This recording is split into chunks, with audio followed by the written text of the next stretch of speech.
Hello guys, welcome to my channel Urjmans Bhagat and you're watching Study with Unicorn. Today we're gonna start MSOE 002 Unit 6 titled Post Independence Patterns of Migration. तो इसमें हम पढ़ेंगे कि क्या क्या patterns रहे हैं ओवरसीज़ मतलब जो इंडिया से लोग बाहर गए हैं, ठीक है, आफ्टर इंडिपेंडेंस। तो उनके क्या पैटर्न्स रहे थे, कैसे कैसे वो गए, कैसे कैसे उनकी आइडियोलॉजी और उनका प्रोफेशन जो है वो चेंज हुआ। उसके बाद हम डाइवर्सिटी डाइवर्सिटी उनकी क्या रही माइग्रेशन के फ्लोज में, ठीक है, इन द कंटेम्प्रेरी एरा, क्योंकि उस टाइम पे इकोनॉमी सभी कंट्रीज़ की काफ़ी लो थी, ठीक है, क्योंकि वर्ल्ड वॉर सेकंड हो रखी थी उस टाइम पे। एंड सोशो कल्चर अडेप्टेशन क्या रही माइग्रेंट्स के लिए।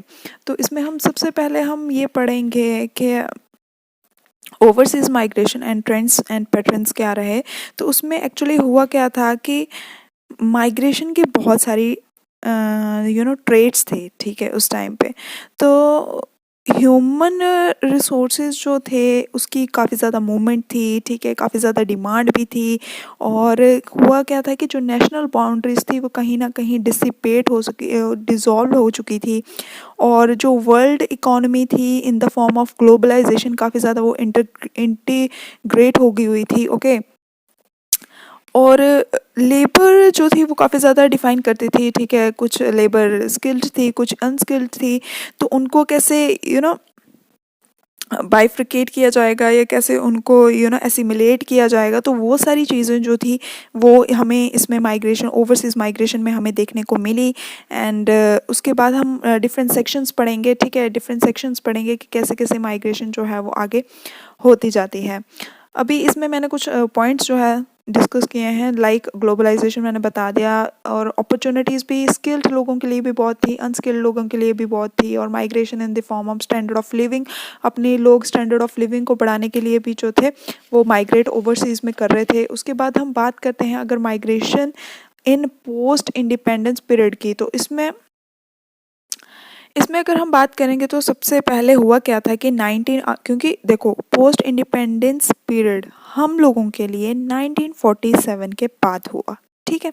उसमें जो एंग्लो इंडियन डायस्पोरा था वो कहीं ना कहीं फिलोसफर्स वगैरह के लिए, सोशोलॉजिस्ट के लिए, ठीक है, ये जो सोशल साइंटिस्ट थे उन लोगों के लिए जो था ये काफ़ी ज़्यादा एक इन्होंने ना एंग्लो एंग्लो इंडियंस को ना ज़्यादा तवज्जो नहीं दिया, ठीक है। लेकिन ऐसा माना जाता है कि ये 3 पैटर्न्स में माइग्रेशंस हुई, ठीक है। एक तो जिसमें एंग्लो इंडियंस जो थे वो ऑस्ट्रेलिया और इंग्लैंड चले गए। एंड उसके बाद जो था कि प्रोफेशनल लोगों की जो थी वो एमिग्रेशन कैसे हुई इंडस्ट्रियल वर्ल्ड में, जो कि mostly United states of America था, इंग्लैंड था, ठीक है, एंड कनाडा था। एंड उसके बाद एमिग्रेशन जो थी वो अनस्किल्ड मतलब वेस्ट एशिया में दोनों चीज़ों की थी, लेकिन इंग्लैंड और अमेरिका में जो थी वो स्किल लोगों की जो थी वो ज़्यादा डिमांड थी। एंड उसके बाद हुआ क्या था, मैं जल्दी से कंप्लीट करूँगी क्योंकि वीडियोस बहुत लंबी होती जा रही हैं। तो उसके बाद एंग्लो इंडियंस जो थे वो कहीं ना कहीं वहाँ पे सेटलमेंट होने के लिए ओवरसीज़ का उनका ये पैटर्न था कि वो इंटर मैरिज की तरफ जो थे वो ज़्यादा वो थे, झुके हुए थे। इंटर मैरिजेस वो करना स्टार्ट हो गए थे, लेकिन उन मैरिजेस को जो था वो इंग्लैंड में उनको ज़्यादा तवज्जो नहीं दिया जाता था, ठीक है। और वो उनको रेशनली कहीं ना कहीं जो था वो डिस्क्रिमिनेट भी किया जाता था। एंड जैसे देखा जाए कि कहीं ना कहीं जो था इंटर मैरिजेस जब उनको एक्सेप्ट नहीं किया जाता था तो उनको ऑस्ट्रेलिया की तरफ भेज दिया जाता था, जो कि एक सेकंड होमलैंड जो था वो इनके लिए एंग्लो इंडियंस के लिए माना जाता था। उसके बाद अगर एमिग्रेशंस ऑफ स्किल्ड लेबर की बात की जाए तो उसमें डॉक्टर्स हो गए, इंजीनियर्स हो गए, साइंटिस्ट हो गए, वो सारे जो है पोस्ट इंडिपेंडेंस के बाद वो ब्रेन ड्रेन प्रोसेस के थ्रू जो थे वो अमेरिका चले गए, ठीक है। एंड उसके बाद यहाँ तक ही बात थमी नहीं। उसके बाद इन्होंने क्या किया कि ऑयल ब्लूम जो एक गल्फ़ कंट्रीज़ में ऑयल ब्लूम का एक ट्रेंड चला था, तो वहाँ पर भी कहा जो स्किल्ड और अनस्किल्ड लेबर थी उसको काफ़ी ज़्यादा अट्रैक्ट किया उन्होंने, ठीक है। और ऑयल ब्लूम प्रोसेस के दौरान, ऑयल ब्लूम एरा के दौरान मेल माइग्रेशन जो थी वो सबसे ज़्यादा हुई, ठीक है। एंड उसके बाद अगर हम बात करते हैं ब्रिटेन की, तो ब्रिटेन में मोस्टली लोग जो थे वो रहते थे विद, मतलब वो अगर वो माइग्रेट हुए हैं तो विद देयर फैमिलीज माइग्रेट हुए हैं और वहाँ जाके उन्होंने काम किया और वहाँ जाके वो इस्टेब्लिश हुए हैं, ठीक है। मतलब ठीक है, तो उसके बाद ये कहीं ना कहीं PIOs से भी निकल के आते हैं, ठीक है। एंड उसके बाद यूएसए की बात की जाए तो यूएसए में सबसे ज़्यादा जो है वो भरे पड़े हैं हमारे यहाँ के इंजीनियर्स, जो लोग वहाँ इस बिफोर इंडिपेंडेंस जो लोग एजुकेटेड थे वो जाके जो थे वो यूएसए में जो है वो इस्टेब्लिश हो गए थे। अगर वो कहीं ना कहीं वापस आने भी चाहते थे तो अगर वो वहाँ से वापस आना भी चाहते थे तो तब भी अमेरिका जो था वो इतना चालाक था, तो उसने पुश एंड पुल एक प्रोसेस रखा हुआ था, जिसमें क्या होता है जब भी वो कुछ लोग वापस आना चाहते थे तो ये उनको एक ऐसी अपॉर्चुनिटीज़ प्रोवाइड करते जिनसे वो वापस ना आने पाए। लेकिन उससे क्या होता था कि जो ब्रेन ड्रेन प्रोसेस है वो मैं आगे जाके एक्सप्लेन करूँगी कि क्या है। तो उसका जो था एक अंडर डेवलप कंट्रीज़ को जो था वो डेवलपिंग कंट्रीज़ को बहुत ज़्यादा नुकसान हो रहा था। एंड उसके बाद कनाडा की अगर बात की जाए तो कनाडा जो है वो साउथ एशियन का सबसे ज़्यादा लार्ज कंपोनेंट है, इंडियन से सबसे ज़्यादा वहाँ पे है।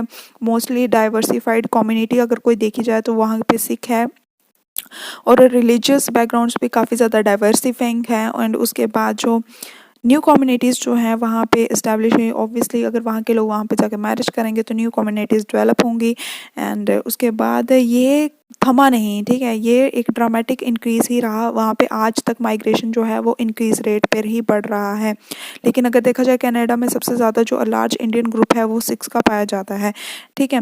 And I am not wrong कि कैनेडियन की सेकंड लैंग्वेज भी जो है वो पंजाबी ही है, ओके।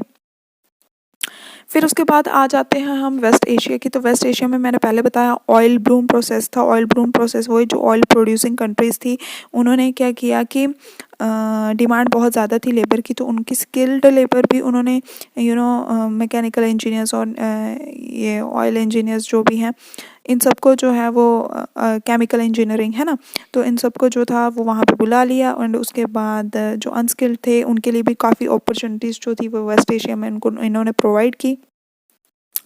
एंड इसी के साथ ही इनका जो था वो माइग्रेशन ऐसे होता गया, ठीक है। 19th सेंचुरी और 20th सेंचुरी को जो था एक न्यू फेज़ ऑफ माइग्रेशन माना जाता है, क्योंकि इसमें जो था एक्चुअली हुआ क्या था कि जितने भी लोग पहले सेटल हो चुके थे तो वो क्या, जो न्यू लोग आ रहे थे तो वो क्या करते थे कि उनके कॉन्टैक्ट के थ्रू वहाँ पे जाते थे। लाइक फॉर एग्ज़ाम्पल जैसे किसी की फैमिली जो है वो बाहर रहती है तो वो बोलता है हाँ जी मेरे को मैं 12th करूँगा उसके बाद मेरे को अपने बुआ के पास फ़ॉरेन चले जाना है। तो वो क्या है, उसको पता है कि वहाँ पे मेरा काम सेट है, ठीक है, वहाँ पे मेरे को काम मिल जाएगा 12th के बाद ही। तो वो क्या करेगा कि बुआ जी के कॉन्टैक्ट के थ्रू वो खुद जो है वो वहाँ पे चले जाएगा। तो एक ये न्यू फेज़ ऑफ माइग्रेशन को देखा गया बिटवीन द 19 एंड 20 सेंचुरी, और ये ज़्यादातर मोस्टली देखा गया gulf region, Saudi Arabia, Kuwait में, इंग्लैंड में, कनाडा में, कतर में, बहरान में, लीबिया में। तो ये सारे ट्रेंड्स जो थे वो वहाँ पे देखे गए।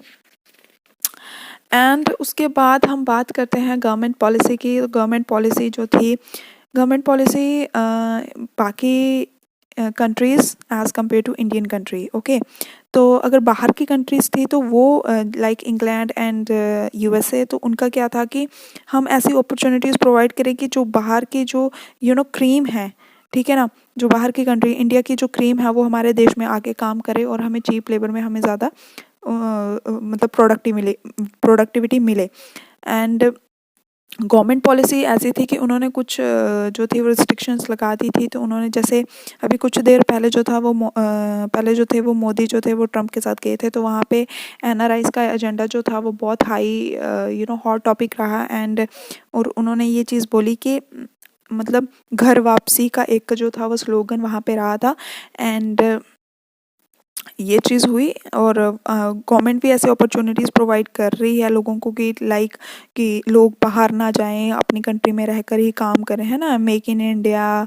फिर ये सब जो स्लोगन्स हैं, मेक इन इंडिया या घर वापसी, ठीक ना, back to rural area, back to urbanity या बैक टू होम, है ना, ऐसे करके स्लोगन्स जो थे कि ताकि लोग जो हैं वो बाहर ना जाएं, हमारे कंट्री की क्रीम जो है वो कंट्री में ही रहे, ठीक है। तो उसमें दो तरह के हमें कैटेगरीज देखने को मिलती हैं, एक पीआईओ और एक एनआरआई। PIO में पीपल ऑफ इंडियन ओरिजिन, इसमें क्या होगा कि वो लोग जो दादा परदादा जी जो थे, इंडियन का पासपोर्ट जो थे बिफोर इंडिपेंडेंस, बिफोर जब इंडिया डिवाइड नहीं हुआ था तो इंडियन का पासपोर्ट होल्ड करते थे, या हम जिनको बोल सकते हैं ओल्ड डायस्पोरा, तो वो लोगों को हम बोलते हैं PIO। ओके, एंड उसके बाद आ जाती है NRI। NRI होता है नॉन रेजिडेंट इंडियंस।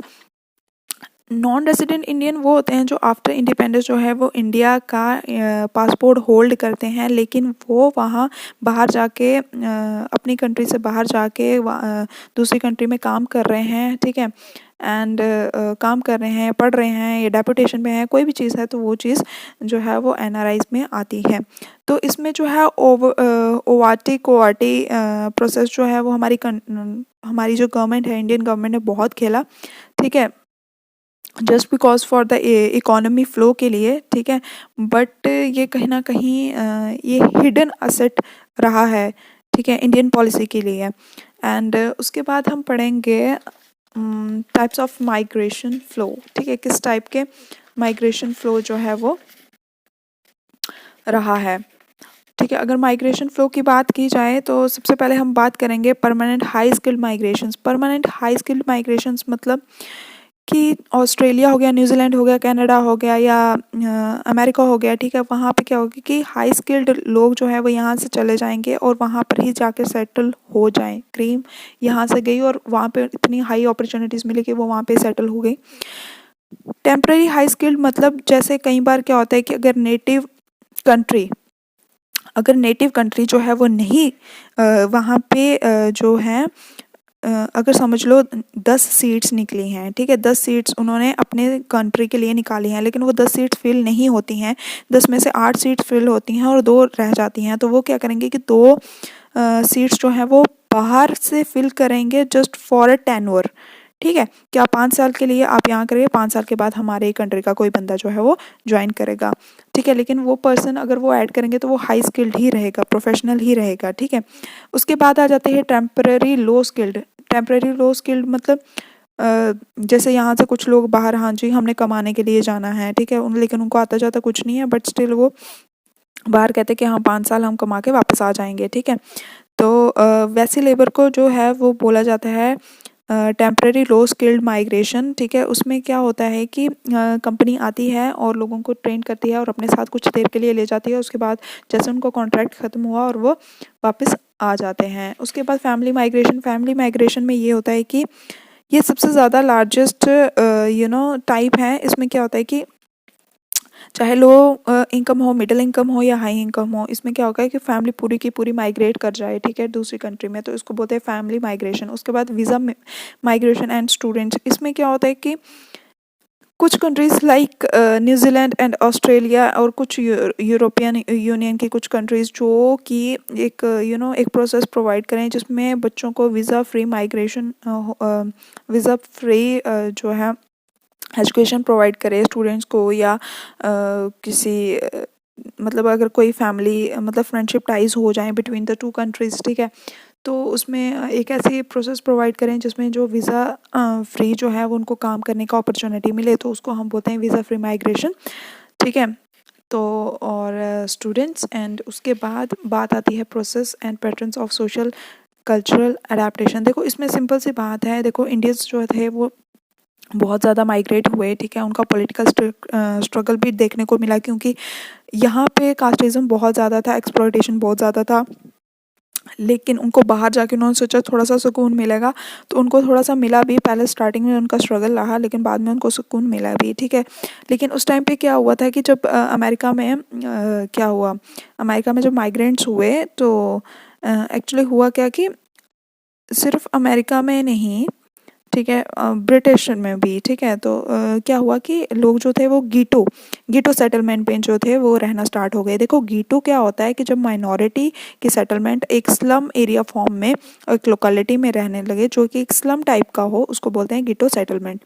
तो वहाँ पे रहना स्टार्ट करे, लेकिन वो कहीं ना कहीं जो थी एक तरह की इनकी इंटीग्रेशन थी, ठीक है, कि वो एक दूसरे, ऑब्वियसली बात है कि जब 4-5 बंदे अगर पंजाबी मिल जाएं तो वो उनको सुकून मिलता है कि हाँ भाई कोई घर का बंदा मिला, तो वही चीज़ वहाँ पे हो रही थी, क्योंकि स्टार्टिंग में जो थी वो उनकी एक्सप्लॉयटेशन बहुत हो रही थी, ठीक है। एंड उनको जो था हार्शली, उनके सुपरवाइजर्स उनको हार्शली ट्रीट करते थे। अगर उनसे कुछ गलती हो जाती थी तो स्ट्रिक्ट पनिशमेंट थी, तो वो बहुत ज़्यादा स्ट्रगल चल रहा था उस टाइम पे, ठीक है। लेकिन जब ये गेटो का हुआ तो उस टाइम पे क्या हुआ कि 1962 या 68 या 71 में हुआ क्या था कि बहुत सारी अपॉर्चुनिटीज़ बिजनेस सेटअप होने स्टार्ट हो गए, ठीक है। ये अपलिफ्ट हुए गेटो सेटलमेंट से। इंडिया, पाकिस्तान और बांग्लादेश के लोग जो गेटो सेटलमेंट में इकट्ठे रह रहे थे, ठीक है, उनको कुछ अपॉर्चुनिटीज़ मिली एंड उनको मौका मिला बाहर आने का, ठीक है, अर्बन मिडिल क्लास में आने का। और वहाँ पे क्या हुआ कि इन्होंने बिजनेस सेटअप किए, ठीक है, जो कि इनको और टोटली अपलिफ्टमेंट किया, जो कि एक सेग्रीगेट फॉर्म में थी। एंड इस प्रोसेस को सिर्फ यहाँ तक लिमिटेड गेटो तक मतलब अपर मिडिल क्लास तक नहीं लिया। उस टाइम पे क्या हुआ था कि यूके में बहुत ज़्यादा जो थी माइग्रेशन हुई थी फ्रॉम द गेटो सेटलमेंट। उसके बाद अगर ये तो था ब्रिटिश की बात, और उसके बाद यूएसए में जो था वह हिंदूज जो थे वो काफ़ी ज़्यादा डिफरेंट रिलीजन था बाकी कंट्रीज, मतलब बाकी के रेसेस से, ठीक है। तो ये एक काफ़ी ज़्यादा, और इंडियंस जो थे उसकी इतनी माइग्रेशन हुई थी, ये काफ़ी ज़्यादा फैले हुए थे। एंड उसके बाद ये क्या था कि लार्जली जो थे ये प्रोफेशनल थे, लार्जली स्किल्ड भी थे। एंड मतलब एवरीथिंग, मतलब वो हर कोई, मतलब जो यहाँ से गया वो कोई चांस ही नहीं लेना चाहता था, ठीक है, समझ रहे हो। तो ये चीज़ थी। और यूएसए जो था वो हायर ही करता था स्किल्ड लोगों को और जीनियस लोगों को। तो उसके बाद अगर रिलीजियस वाइज या लैंग्वेज वाइज अगर रीजन को देखा जाए कि कितनी माइग्रेशन हुई है, तो अगर टोटल ब्रिटेन की पॉपुलेशन देखी जाए उसमें 44% जो थे वो मुस्लिम्स थे, उसमें 30% जो थे वो हिंदू थे, जिसके 2/3 पॉपुलेशन जो थी वो गुजराती थी। और जो बाकी की 2/3 में से जो बाकी के लोग थे वो उसमें कुछ जो थे 1/3 जो थे वो पंजाबी थे, और 20% जो थे वो बाकी के हिंदू लोग थे, ठीक है। उसके बाद यूएसए और ब्रिटेन में जो थी 12 रिलीजियस, उस टाइम पे जो यूके में खासकर 12 रिलीजियस लैंग्वेजेस जो थी वो डिफरेंट जो थी वो बोली जा रही थी। ब्रिटेन, कनाडा और यूएसए में जो थी काफ़ी ज़्यादा स्टेटस ऑफ ऑक्यूपेशन में फ्लक्चुएशन देखी जा रही थी, ठीक है। पुश एंड पुल थ्योरी मैंने पहले बता दिया कि अगर कोई नकार रहा है काम तो उसको ऐसे अपॉर्चुनिटी दी जाए जिससे उसका जो काम है उसका करने का जो है वो मन बन जाए, ठीक है। अगर एक कंपनी निकालती है तो दूसरी company opportunity they they. And उसके बाद क्योंकि उस टाइम पे डिमांड ऑफ लेबर जो थी वो बहुत ज़्यादा थी, and the status of women wasn't well defined, ठीक है। वुमेन का जो स्टेटस था वो काफ़ी डिफाइंड नहीं था, क्योंकि वुमेन फर्स्ट टाइम जो थी वो बाहर आ रही थी, है ना। बाहर मतलब काम करने के लिए आ रही थी, और लो वेजेस था, बट ठीक था। लेकिन उस टाइम पे ये था कि कम से कम वेजेस तो हाथ में आ रहे थे, ठीक है ना। जो वो काम कर रही थी उसका पड़ रहा था, मतलब उसकी वैल्यू पड़ रही थी, ठीक है। तो उसका यहाँ पे ये धीरे धीरे जब मिडिल क्लास से ये अपलिफ्ट हुए तो इन्होंने जो थी इस्टेब्लिश की कम्युनिटी ऑर्गेनाइजेशंस, ठीक है, जो कि काफ़ी हद तक जो थी उनका पॉलिटिकल अफेयर में भी उनका हेल्प किया, ठीक है। उसके बाद क्या हुआ कि ये जो इंटरनेशनल माइग्रेशन थी उसके बहुत सारे इफ़ेक्ट्स देखने को मिलते हैं। कई बार क्या होता है कि फैमिली अगर मतलब एक बंदा जो है वो वापस नहीं आया तो जो उसकी वाइफ़ रहेगी उसको बहुत हार्डशिप्स जो हैं वो देखने को मिलेंगी, ठीक है। या कुछ लोग होंगे कि ज़रूरी नहीं है कि मतलब हार्डशिप्स ही देखने को मिले फैमिली को, कुछ लोग अमीर भी हो जाते हैं उससे, ठीक है। तो दोनों चीज़ें हम देख के रहेंगे। तो माइग्रेशन के आप ये नहीं कह सकते कि सिर्फ नेगेटिव ही इफ़ेक्ट्स हैं, पॉजिटिव दोनों चीज़ें जो है वो माइग्रेशन की जो है इफ़ेक्ट करती हैं।